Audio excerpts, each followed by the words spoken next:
A Hero Ain't Nothing But a Sandwich is a 1997. Oh. A Hero Ain't Nothing But a Sandwich is a 1977 film by director Ralph Nelson, based on the novel by Alice Childress. I'm not gonna lie, I kind of just like the title of this one. Ralph Nelson was the director of Lilies of the Field, which is a good movie, and Charlie, which is a movie. The movie stars Larry B. Scott, as well as Cicely Tyson and Paul Winfield. Paul Winfield and Tyson you may recognize from the 1972 film Sounder. The movie is about a young boy in South Central who becomes addicted to heroin. We'll see how that goes. So yeah, let's check out A Hero Ain't Nothing But a Sandwich.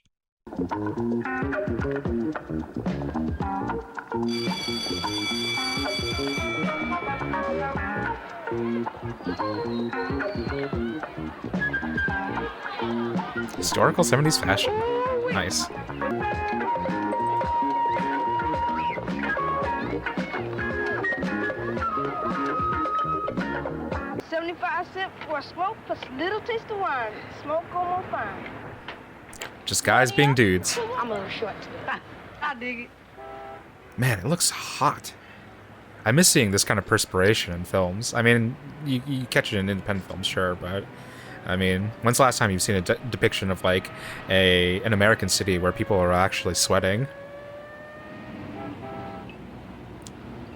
I don't know if I would smoke and drink simultaneously. That's a lot to take in for the first time. His weed has made him surprisingly extroverted. Hey, Benji. Want to play? You want to talk? Butler's the king. No, that king is your daddy. But he split the scene, so we just put him over here. This just about two jackasses and a lady. Yeah. Uh-huh. It's the chess scene from The Wire. So if there's gonna be another Jack, he's got to be an outsider. So I will be that outsider. You the outside Spain. Benji, that is between him and her. It has nothing at all to do with you. Yeah, was him and her. Now it's her and you. I ain't in it.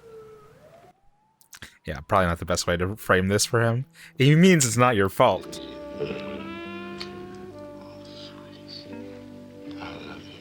Wait, this isn't a TV movie. Come on. We could be together, but just good God. He's like going deeper inside her as he says this. Good morning. Good morning, Nigeria. But brother, get out a news bulletin on that drum pump. That's who is that? That's the Okay. the mayor in The Wire. And his name That's Glenn Turman. That's my boy, you know. Yeah, Mayor Clarence Royce. Oh yeah, wow. We got nothing but great people in here. Wow, he's so young in this. Serious business. That's him using his Clarence Royce voice. Okay. El Hajj Malik, Malcolm X minister and teacher. Assassinated. Wow. Yeah, assassinated. Okay, come on, let's keep it moving. Dr. William Edward Du Bois. American-born educator. Fought against the Jim Crow law and won. You know, Also they founder of the NAA. teach this stuff. Died a citizen of Africa. Pan-Africanism. Jesus. That was his gang. These kids know a lot. Teaching this stuff. See, this is why you need to teach this stuff. This stuff was being taught in classes back in the 1970s. Fighter against slavery. This isn't anything new. Hung by the United States government. Oh, Jesus. Where you get all that, son? From reading books. Which books? Gotta read these books. Very good. We are all descendants of kings and queens. I wonder if they're gonna bring this up with regards to Benji. The kind of different ideologies. But we came here as How slaves. come we ain't got any kings and queens right now? We're always talking about what's been, never what is. What the people gonna do? I'll think about it. Okay, now. It's definitely an interesting conversation. I'm just wondering who wrote this, because it's kind of a heavy hand. It's putting a lot of like sophisticated ideas in the mouth of our protagonist, and our protagonist is like 13, 14 years old. Okay, so Alice Childress did actually write this. Okay. When you lead my class, you may become president. Or end in federal prison. Or do both. That's a possibility these You will know days. how to read. Benjamin, I'd like you to read your composition, please. I wonder if this is about like him having different Somebody in my family by Benjamin Johnson. I can't hear you, Benjamin. like affectations or different mannerisms depending on the class that he's in, because he's already been shown to be a bright Somebody kid. in my family by Benjamin Johnson. My mother is slender, not tall or short, but in between. She is always kind and cool, except when very mad. My mother is a lady. They're doing a lot of setup. I could Get kind late of for that, see. Benjamin. Nice. You know, Benjamin, you could be a writer someday if you wanted to be. Yeah, I could kind of Good see the concept. direction they're taking with this. They're like bigging him up a lot, showing a lot of his potential in this academic setting, What are you thinking? so that when we see the somebody right turn, now. it'll be a huge letdown. Man, if a real father can cut out, what do you think a step will do? Yeah, Yeah, I mean, like, you got a point there. I get that Alice Childress is trying to convey a lot of stuff that isn't like necessarily well discussed or understood in like a wider American context in American cinema or American culture. But she's putting a lot of words into Benji's mouth that I don't know he'd be so like conscious of. How y'all doing? Okay, what's happening, Benji? That's me. I'm a tiger. Tiger's my name. God, Hey, don't burn my fine inlay coffee table. 70s interior decor. Make yourself at home. Sure one fine-looking place. What's happening now is a little skin pop. Oh my god. He's gonna sell these fucking 13-year-olds heroin. Oh my god. On a crab, no less. Give the man a free go on the house. That's how they get you. First one's free. Switch over to your snake. Hop on. Benji, we got basketball. I'm going, Benji. Yeah, we can just get the fuck out of here before I get mad. Never trust a character with an ascot or ascot-leaning scarf. 13! Just relax. It's gonna be okay. So you can feel good all over. I wonder what the conversations were like between Childress and Ralph Nelson in terms of tone. What the This man's got style. what kind of like atmosphere or message they were trying to deliver with each scene and stuff, because obviously this is being played as like kind of cool, even perhaps like a bit of a comedic scene to like kind of undercut the drama of it or the severity of it, I'll say. And I'm wondering how much of that is like was deliberate, intentional on the part of them, and how much of that was done with the kind of express endorsement of Childress. Because it's an interesting way to depict this first experience as being something that's like light and frivolous and like fun. It's like seeing it from a child's point of view. But it's like it's jarring, certainly, from a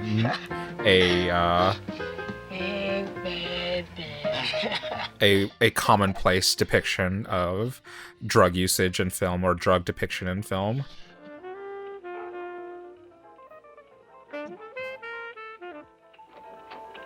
Benji?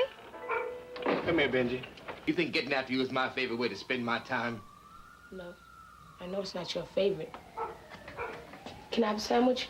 We've already had supper. I'll get your sandwich, Benji. Wait a minute. And I said we already had supper. I mean, there's all kinds of opportunities for you these days. When they gonna have some Is she food? getting him that sandwich? Yeah. Yeah, she's getting him that sandwich. Well, when you're getting on in age, the world just wants you to drop dead. Just stop breathing. That's a nice little Sometimes we acting put thing. I'm down just this gonna pause horn. for a second. Cicely Tyson, from her experience on stage and film, it's like a more experienced actors kind of thing. She waited for the end of his line to actually close the refrigerator. You could actually see her go to close it, but not close it all the way. And then she kind of waits for his line to end to actually close it all the way shut. I'm going to go back to that. Well, when you're getting on in age, the world just wants you to drop dead. Just stop breathing. She's pretty slick. She's got it figured out. Young people got so much going for them these days. Seems like I ain't got nothing going for me but somebody's mouth. Wow. Get off of me! Slap the black off of you. No, you won't. Don't you ever put your hand on him. That's my child. And no Wow. man's gonna put his hands on my If the child. police pick his ass up off the street, you ain't gonna have no child. Get in your room, Benji. First it's straighten out Benji. And now it's what some man ain't gonna come in here and do to your child. Well, I do not play that. They're definitely positioning first name basis. They're definitely positioning, I think at least, what I'm interpreting is they're positioning Butler's stance as being more correct, even if it's like harsher. Butler wants to like you, Benji.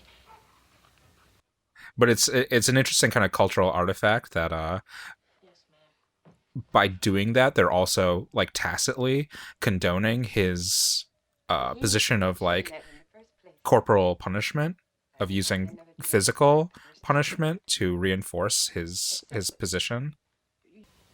Something I actually really like about this, conceptually. Oh, good night, Mom. Something I really like about this conceptually is that it's not exactly showing like a dark path that Benji's already falling under that leads him to take drugs. He's not like coaxed into it exactly because he comes from like a difficult household or bad school conditions and stuff. There are definitely some negatives to his life. Obviously, the absence of his father and the kind of racial inequality he feels that he expresses in the classroom.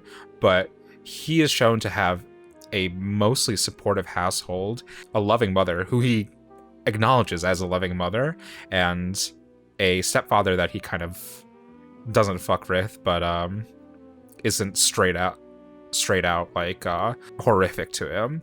And his interest in drugs is shown more as like a peer pressure thing.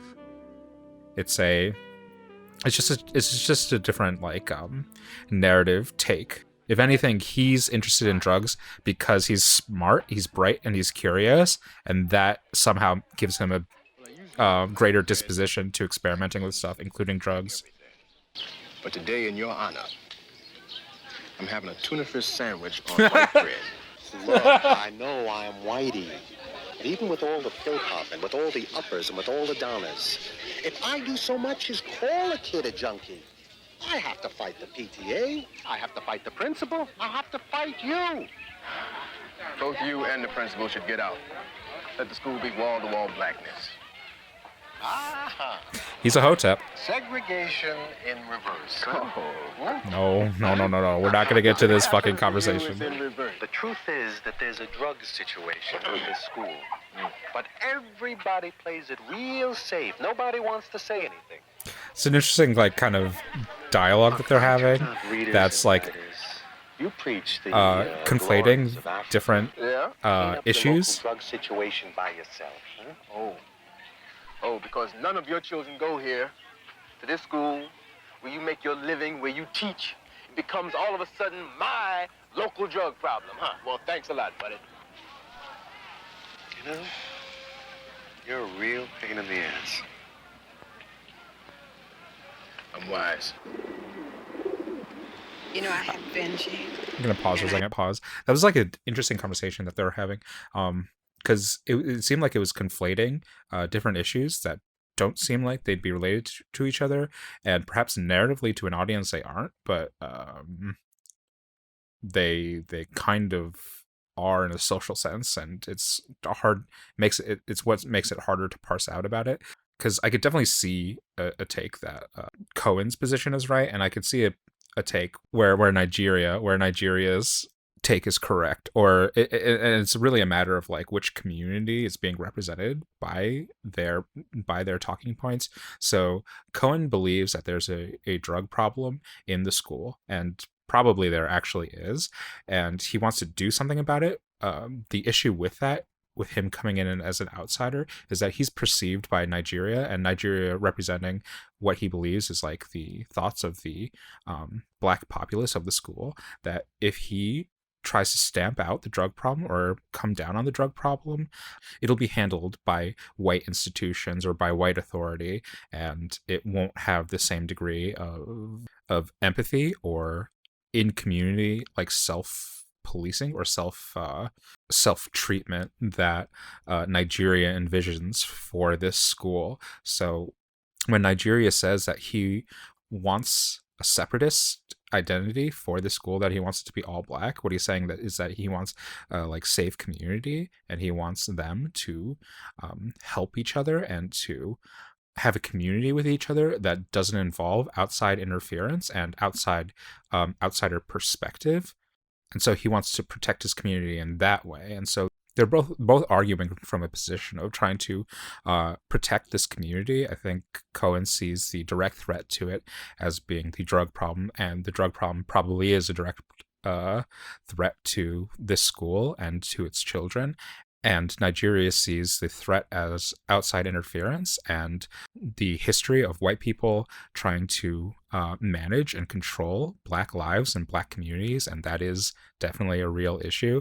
I think it's pretty close to what we see in like certain communities of certain black communities in terms of like vaccine denial or like distrust of medical professionals, because historically Black African Americans have been abused and mistreated by medical professionals, and so that distrust is warranted. That's a institutional problem that requires some sort of institutional change, but there's also the immediate threat that it kind of ignores, that if you have something like a pandemic or a virus that's spreading, you need to immunize the community. And if there's a portion of the population that is hesitant, resistant, or hostile towards immunization, that harms everybody as a result. So it's a really interesting argument that's being had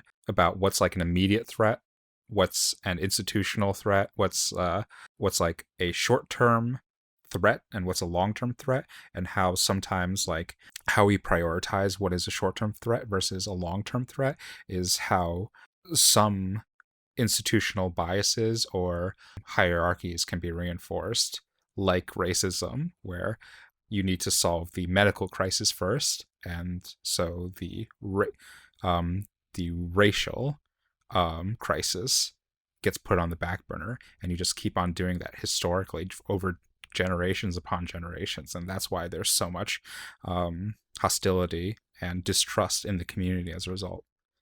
I don't know if that's exactly what's intended with that scene, or how much of that is being absorbed by an audience who's watching this movie, but from what I gather from some of the earlier scenes in this already, like Childress or Nelson, both of them seem like they want to handle more complex topics and are willing at least to present these topics to their audience without too much like commentary or decision making on their part. Like I thought about that too with the conversation between Cicely Tyson and Paul Winfield, that he was arguing from a place of good faith where he wants to help raise Benji, but his methods of parenting him involves physical punishment, and that's not a child rearing tactic that Rose agrees with. And so Rose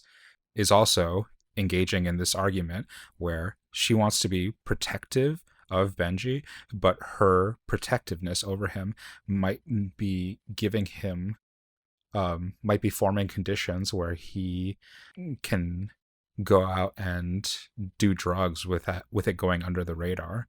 It's actually kind of complicated already. More complicated than I expected from a movie that doesn't really have any lighting setups to it.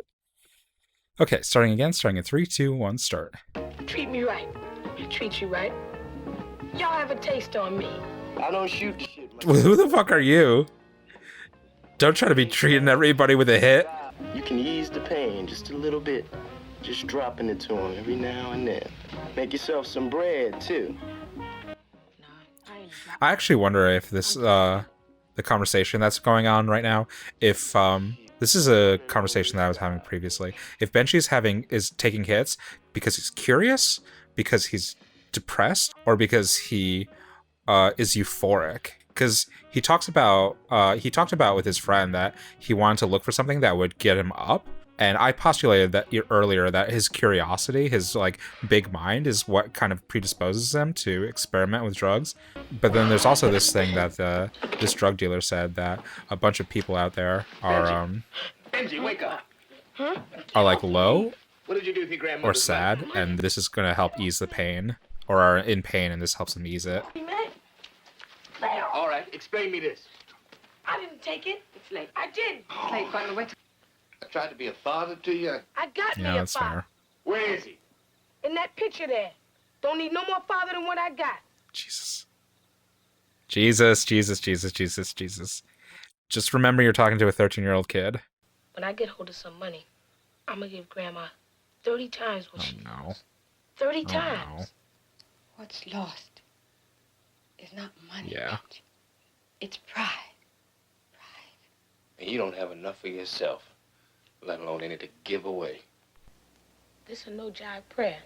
Send somebody I got a big bath, big toilet. who believes in me, who'll be digging me the most. Benji, your family digs you.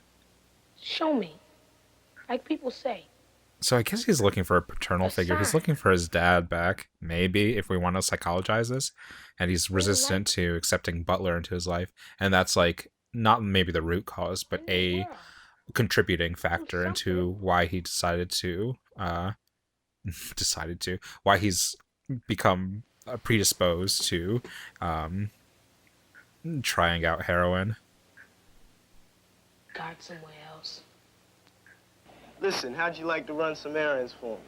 I pick up the cash, you make the drops. You do it on shares. Do not. I do anything you want. You really shouldn't hire one of your customers to work the block for you. He's not going to be trustworthy. This guy's smart enough not to smoke his own stash, but he's going to like hire a drug addict to work the street for him.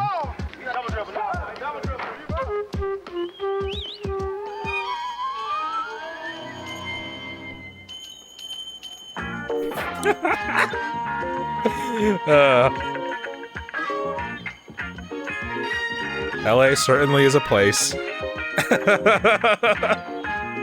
Everybody there knows what they're there for.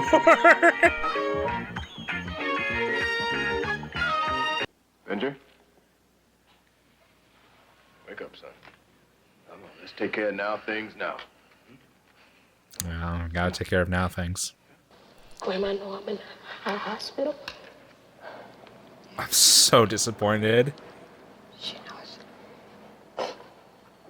His mom is so heartbroken. Oh my god. Can I come to see him? No, I'm sorry. No visitors. Lesson number 1. You gotta learn to stand on your own 2 feet. Now you get up. There's like a preponderance of like good male role models in this movie. It's really interesting. Oh, it's heartbreaking. There's a really interesting depiction in this movie of this time, or this and maybe it's true today, or if it's just true of this generation, but there's a bunch of like strong male role models in this movie that Benji's like consciously or subconsciously ignoring or not directly engaging with because he's so desperate for what I'm interpreting as him being so desperate for his father's affection or affirmation. Not that they're without their caveats or whatever, but there's Butler, and there's Nigeria, and there's this male doctor. Like, there's a stated depiction of older men who are trying to help Benji out. Benjamin Johnson. We know that, Benny. What does that mean, Benny? Means it's me, that's all. No, it Me means who, you're in a Benji? detox trying to kick a Jones. What else is What you happening? mean, kick a brother? Jones? All been age 13.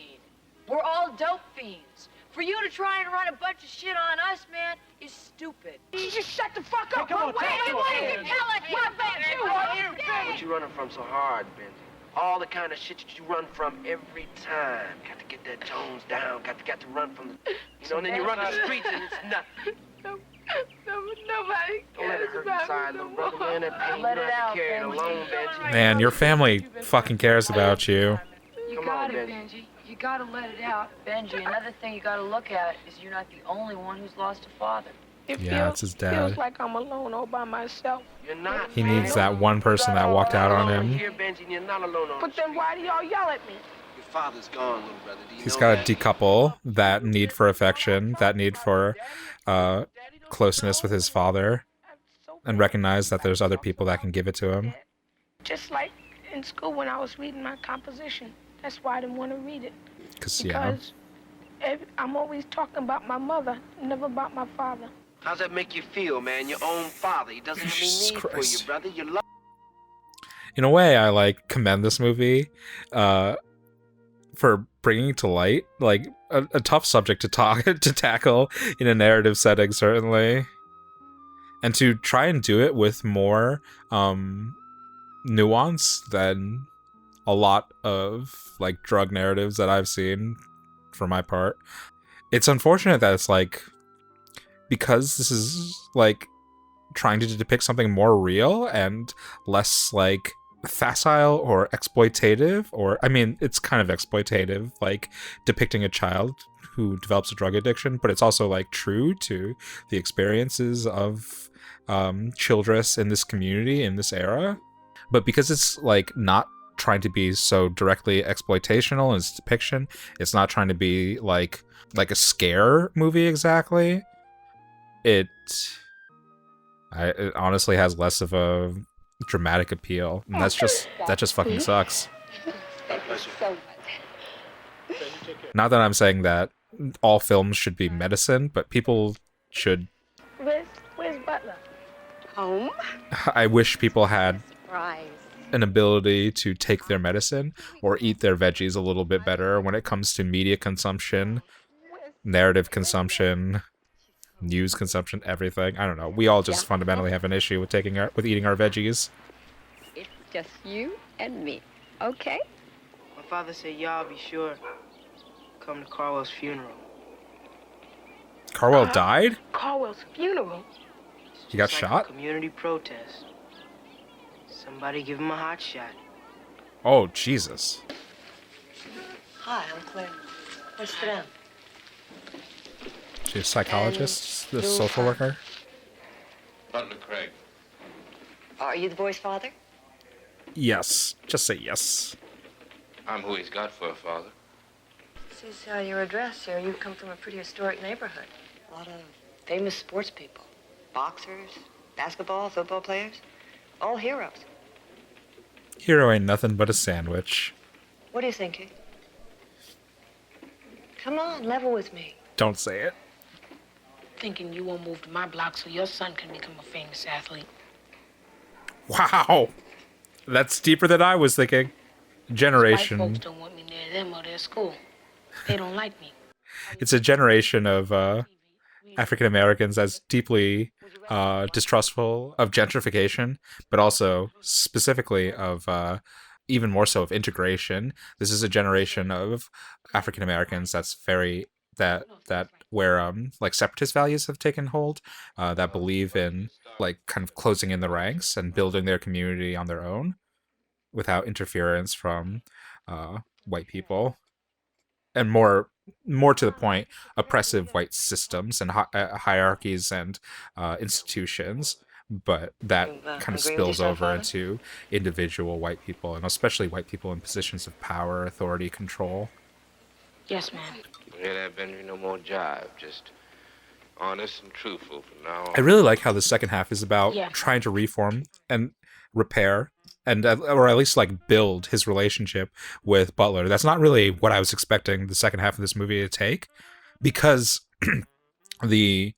from this movie's point of view, the problem that needs to be solved is Benji's distrust of male authority figures, of because he wants that like relationship, that dynamic, to be filled by his father, and he needs to learn to open himself up to it and accept that Butler cares about him and is looking out for him. I don't believe This is beautiful. This is what we need to see. I mean, we need to see families together, but also we need to see grandmothers shake. You know you ain't nothing but a spoon stirrer and a first-class troublemaker. Oh, you are fussing about nothing.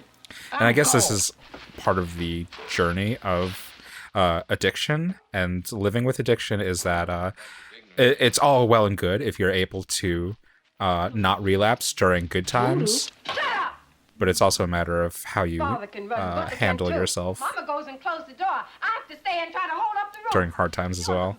You know, I should walk. I should just pack my bags and go on about my business and leave you all to make it the best way you know how. Winfield is like cracking up. This is like but just get off of me. she's like doing a serious scene, but he's like I don't know. He just loves to see her do it. That's a man loving to see his co-star act. Because I've been in this world for a long time. What I need is more of this to go with that. That's what I need to learn, among other things. Look at mine. Where are you getting there? I love that. That's a really beautiful touch. I love the tactile, that they feel comfortable with touching each other and being intimate with each other. I think that's something that's a really nice touch in Moonlight as well, when Mahershala Ali takes what's the boy's name? When he takes him out to swim, and it's about human contact, and especially contact with an older male figure, a trusting older male figure.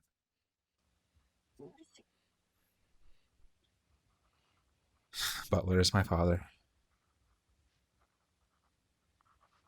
By the rivers of Was he spelling that correctly? Yea, we wept. Yes, Lord. Carwell Martin, a native of this city, is now dead My. at age 12. He was raised in an orphanage, 2 reform schools, and lived for a while in a foster home.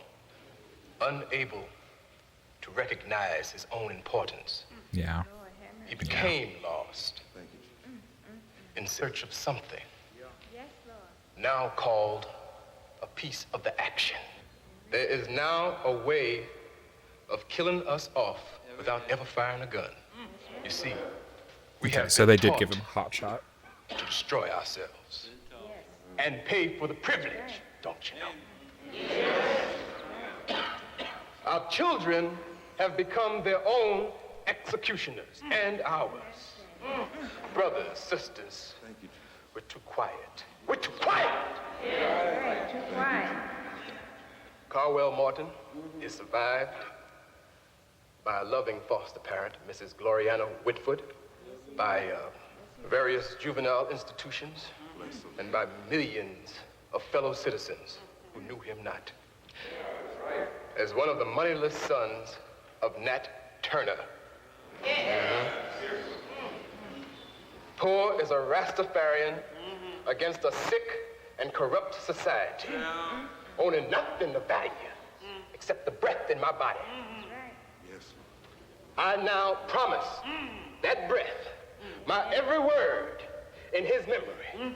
Amen. Every word I speak, every breath I take is in this child's memory. Child, I will never forget you. Never. Every fight I wage is for you. Freedom. Freedom! Amen. Black actors in the 70s were just something else.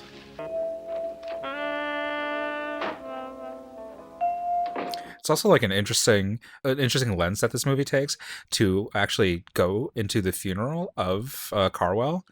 Benji, didn't we go to a funeral today? That the movie is actually displaying empathy to the child that actually brought Benji to drug usage. I think that's actually a really beautiful sentiment, that this affliction is not individual actors, like good guys and bad guys, that this is like a systemic issue affecting the entire community, and that Ain't no more way to be a child. even in this structure, the people who are dealers, the people who are running in the streets are also victims of this system. It's actually also tracing a longer road of recovery than I would have anticipated, and showing it not just from his own individual standpoint, but showing how it affects his family and how it affects them individually, their own disparate reactions and failings and issues with his addiction and with his recovery. You're trying to separate me from the woman that I love. We're all doing everything we know.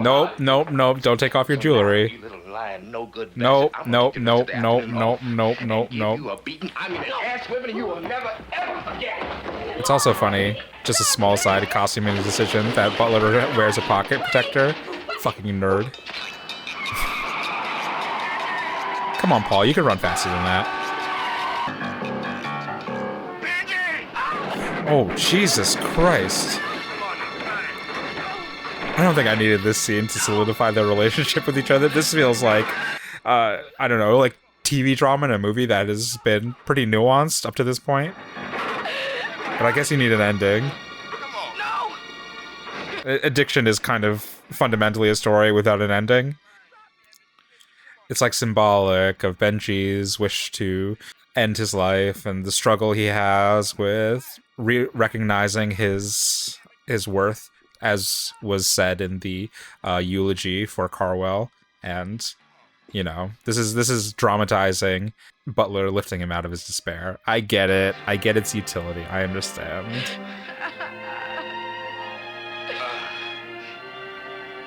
You need a dramatic representation of that, but I think we already got it in terms of their character dynamics. You be sure to report to rehab tomorrow. You gonna be there too? All right. Yeah.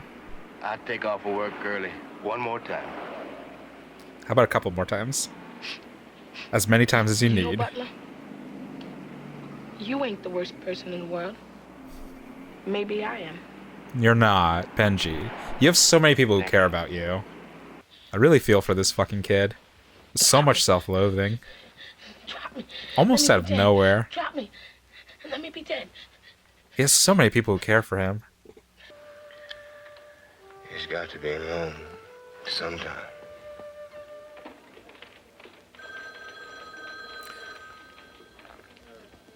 I'm really shocked that, to a certain degree, I mean, it's the bent of the narrative that this is supposed to be the story of Benji and Butler, that it takes Butler's stance from a parental point of view, more so than Benji's mother, that his, like, tough love approach, though with its issues, is about making Benji self-sufficient, that he needs to be able to stand on his own 2 feet eventually. Progress comes from doing a little better every day. Yeah. The counselor said that Benji needs to identify with hero figures and give me this list of books about black hero history, figures. movie stars, So it has been about baseball heroes. players. That's an interesting. I didn't even really recognize it specifically about the symbol of a hero. Heroes. I'll tell you, man, some of these celebrity, big-time high-lifers, I mean, they can't take care of themselves. They in worse shape than Benji.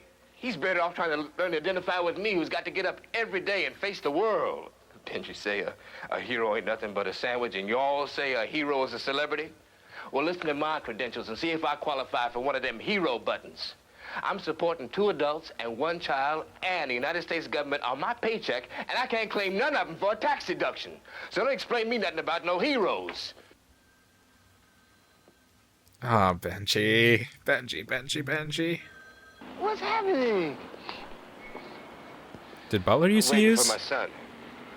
Yeah, I think across the street gives a better view of the corners, you know. See you, Butler.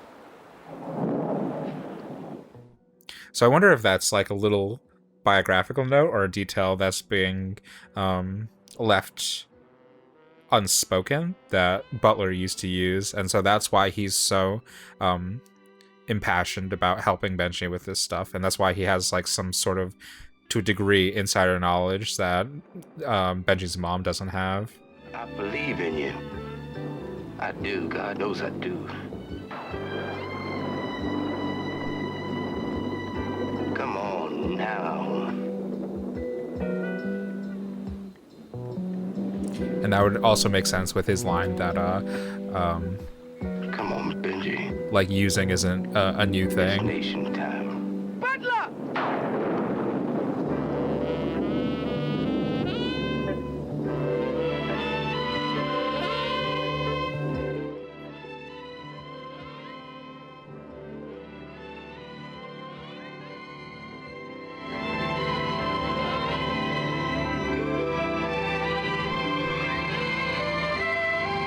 Yeah. Yes.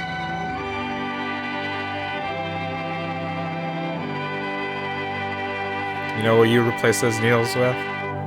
Human contact. That was a lot better than I thought it would be. It's also a lot more like nuanced than I thought it would be, and also like transparent about the issues that it wanted to explore. I'm not saying that right. Not that it was a lot more curious than I expected it to be, and raised a lot of more issues than I thought it would. Like you take like drug narratives, cautionary tales, as kind of like a lot of them are face value. They're just about the story of addiction and recovery, and it's seen solely through the lens of individual experience of addiction and recovery. And even if it views it from a systemic lens, it's just a systemic lens of drug usage and usually of mental health, specifically about depression. And this took all of that and also reinforced it and built upon it in terms of discussions about class, discussions about race, parental role models, heroes as established in the vernacular of this film, absentee fathers, Black distrust of like white-led institutions or institutions in general, Black separatism, Black identity, Black nationalism. There's so many things that this movie was observing, utilizing this story as like a lens, and it just picked up on so many of these different facets of Black life, of African American life in South Central and in LA during this like kind of boiling point. I really love the performances in this. Like everybody was working at full throttle here. Like Cicely Tyson was kind of like expectedly great. Glenn Turman was great as Nigeria, impassioned and bold. Paul Winfield was great as Butler. A lot more of him than I really was thinking that this movie would lend to that character. A lot of nuance, a lot of contradictions, and a very complicated relationship with Benji. And I really want to commend Larry B. Scott for his performance in this. Like a very, very, very obviously difficult role for a child or teen actor, and he managed so many different nuances to this. I guess I'll check him out in Space Camp. Yeah. I'd recommend you watch this movie. I recommend you watch these actors and any other things that you could catch them in. I'm going to go watch Space Camp. I think that Larry B. Scott was really good in this. Part of that's probably direction and stuff. And not to say that Ralph Nelson is a good director, but I could see him being not as good with a not good director because of systemic issues, institutional issues, the way that writers or directors or studios view Black actors and compartmentalize Black actors and stereotype Black actors. But I'm interested to see what he does in other works and see if some of that shine also manages to come through.